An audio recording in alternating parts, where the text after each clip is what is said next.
The Flatwoods Monster, also known as the Braxton County Monster or the Phantom of Flatwoods, is an alleged unidentified extraterrestrial or cryptid reported to have been sighted in the town of Flatwoods in Braxton County, West Virginia, United States, on September 12, 1952. Stories of the creature are an example of a purported close encounter of the third kind. Appearance. Various descriptions of the entity exist. Most agree that it was at least 7 feet tall, with a black body and a dark, glowing face. Witnesses describe the creature's head as elongated, shaped like a sideways diamond, and as having non-human eyes. A large, circular cowling appeared behind the head. The creature's body was inhumanly shaped and clad in a dark pleated exoskeleton, later described as a shadow. Some accounts record that the creature appeared to have no visible arms due to its incredible speed. Others reported long, stringy arms, protruding from the front of its body, with long, claw-like fingers. The monster is referred to as the Lizard Monster on the March 10, 2010, episode of Monster Quest. A large, pulsating red ball of light that hovered above or rested on the ground was associated with the monster. Ufologists believe that it may have been a powered craft that the entity had piloted. Chronology. At 7:15 p.m. on September 12, 1952, two brothers, Edward and Fred May, and their friend Tommy Hire witnessed a bright object cross the sky. The object appeared to come to rest on land belonging to local farmer G. Bailey Fisher. Upon witnessing the object, the boys went to the home of the May brothers' mother, Kathleen May, where they reported seeing a UFO crash land in the hills. From there, Mrs. May, accompanied by the three boys, local children Neil Nunley and Ronnie Shaver, and 17-year-old West Virginia National Guardsman Eugene Gene Lemon, traveled to the Fisher farm in an effort to locate whatever it was that the boys had seen. Lemon's dog ran ahead out of sight and suddenly began barking, and moments later ran back to the group with its tail between its legs. After traveling about 0.25 miles, the group reached the top of the hill, where they reportedly saw a large pulsating ball of fire about 50 feet to their right. They also detected a pungent mist that made their eyes and noses burn.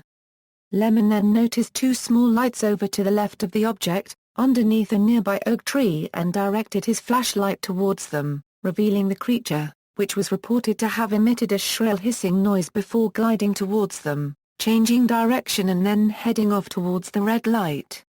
At this point the group fled in panic.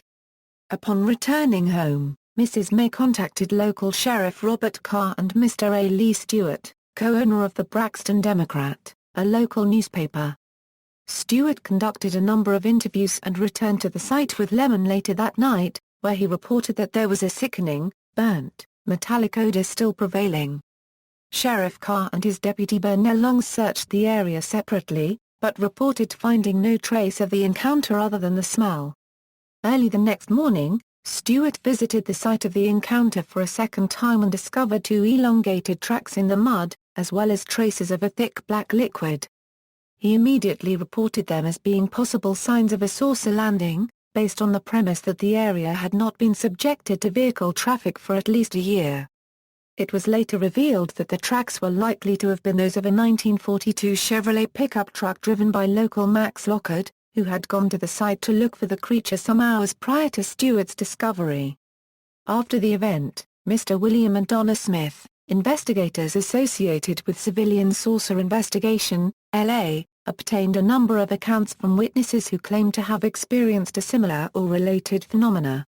These accounts included the story of a mother and her 21-year-old daughter, who claimed to have encountered a creature with the same appearance and odor a week prior to the September 12 incident.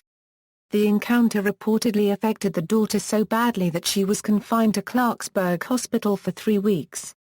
They also gathered a statement from the mother of Eugene Lemon, in which she said that, at the approximate time of the crash, her house had been violently shaken and her radio had cut out for 45 minutes, and a report from the director of the local Board of Education in which he claimed to have seen a flying saucer taking off at 6:30 a.m. on September 13. Sickness.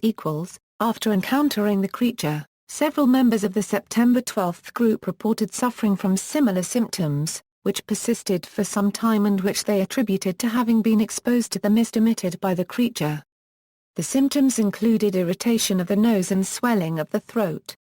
Lemon suffered from vomiting and convulsions throughout the night, and had difficulties with his throat for several weeks afterward.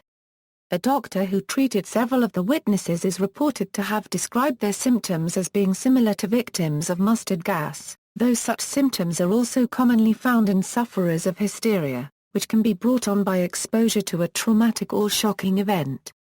Conventional explanations. After examining the case 48 years after the event, Joe Nickel of the Paranormal Investigation Group Committee for Skeptical Inquiry, then known as XICOP, concluded in 2000 that the bright light in the sky reported by the witnesses on September 12 was most likely a meteor, that the pulsating red light was likely an aircraft navigation hazard beacon, and that the creature described by witnesses closely resembled an owl. Nickel claimed that the latter two of which were distorted by the heightened state of anxiety felt by the witnesses after having observed the former. Nickel's conclusions are shared by a number of other investigators, including those of the Air Force. The Mothman and the Kelly Hopkinsville encounter have also been dismissed by skeptics as owl sightings.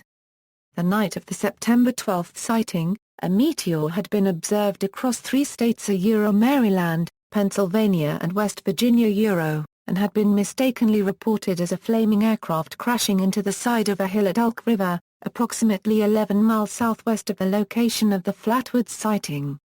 3 flashing red aircraft beacons were also visible from the area of the sightings, possibly accounting for the pulsating red light seen by the witnesses and for the red tint on the face of the creature. Nickel concluded that the shape, movement, and sounds reported by witnesses were also consistent with the silhouette, flight pattern, and call of a startled barn owl perched on a tree limb, leading researchers to conclude that foliage beneath the owl may have created the illusion of the lower portions of the creature.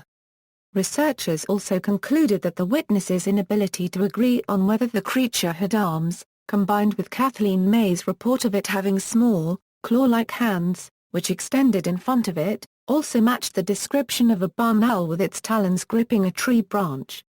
However, some have asked why the witnesses did not see it as an owl, even after shining a searchlight directly at it. Many investigators have countered that this and the creature's supposed gliding can be ascribed to hysteria and the heightened state of tension amongst the witnesses causing them to be panicky and irrational.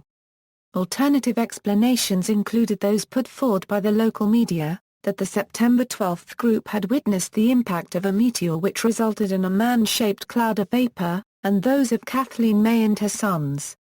That they had seen some kind of cover government aircraft. Another possible explanation lies in a remark an elderly resident of Braxton County was overheard making to a visiting family member a few weeks after the incident. His son thought he was going to scare somebody.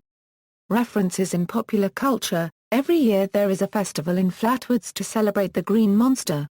The 3-day festival consists of a weekend of live music, the Green Monster Museum and trips to the site of the original sighting. A creature resembling the description of the Flatwoods Monster appears as the final boss of the 1988 NES video game Amagon and as the Stage 02 boss of the video game Space Area 2. Other video game aliens with a similar appearance are Gimme in the Wii U game The Wonderful 101, the aliens referred to as them in The Legend of Zelda, Majora's Mask, the Space World boss in Tumbler Pop, the Hyokonton in Wild Arms, enemies in the Las Vegas level of Ninja Baseball Batman. The player is capable of conjuring a version of the monster in the Scribbling Notes game series.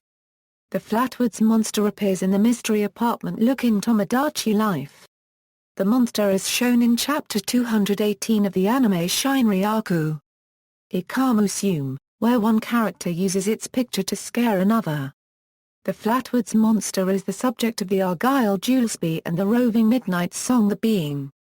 The monster inspired the Braxton County CVB to create a series of oversized chairs in the likeness of the monster placed in Braxton County. The Braxton County Monster Chair project started in 2014. See also, List of UFO sightings. References.